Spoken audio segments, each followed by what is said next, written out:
Hi folks, this is a very rare recording. It's a very rare type of record, a very rare type of label. It's an improved gramophone record manufactured by the Consolidated Talking Machine Company of Philadelphia.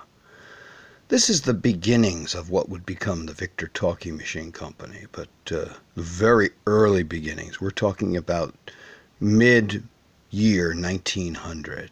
Somewhere right around there for this recording. One of the things that's kind of interesting about this, of course, is the singer, Albert Campbell. He is one of the few in the pantheon of those who have gone from the age of the brown wax cylinder and the Berliner gramophone disc to the age of electrical recording. There aren't that many who have done that. But he is one of them. There's a number of them, but I'll point them out when I introduce them sometimes to the fact that they cover both ends of the spectrum. Albert Campbell was a glassblower in his early days, and then he got into entertainment. You know, we often think of Albert Campbell doing duets with Henry Burr. You know, yes, he did do a lot of duets with Henry Burr. It's interesting to note that Henry Burr, of course, started his career later than Campbell. Campbell's career is much earlier than Burr's in its start.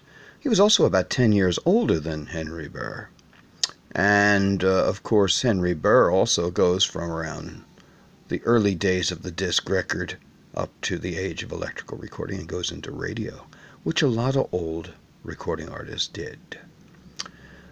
You know, you think about also with Albert Campbell, if you go back in time, you can think about him on Climax discs singing duets with George Gaskin, who was known as the boy tenor. He was anything but a boy by the turn of the 20th century.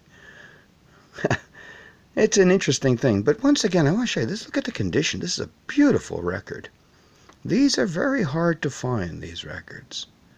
And I have a couple of them. And some of them kind of look like they went through the trenches of World War I.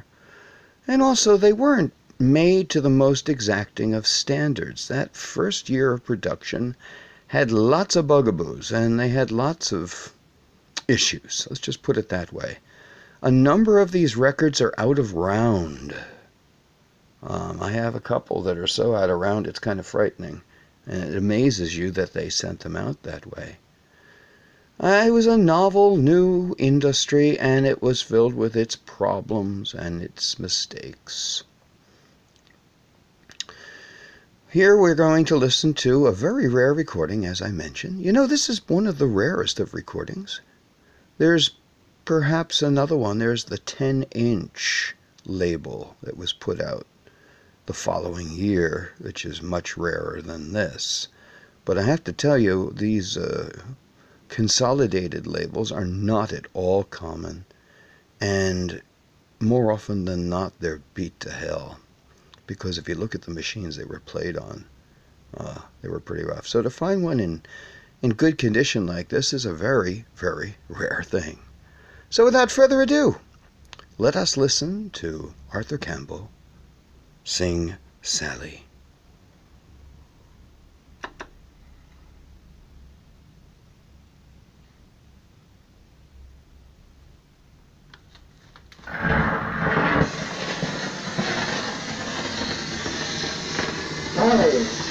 Sung by Mr. Albert Campbell.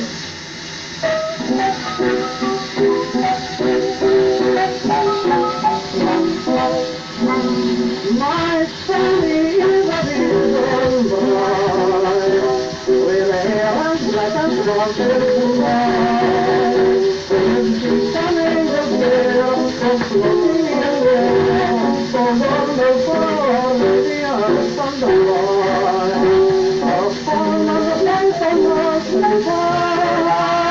We keep something to the bed as wine. A fairy bird of eye, a most magnetic eye. This arrives a gale, I hope, to the name as mine. Sally, Sally, boys around your lobby, all your activity are the beat of the legends from nowhere. Sally, Sally, a very strong family, will be my place if you refuse me. Sally, Sally, dear.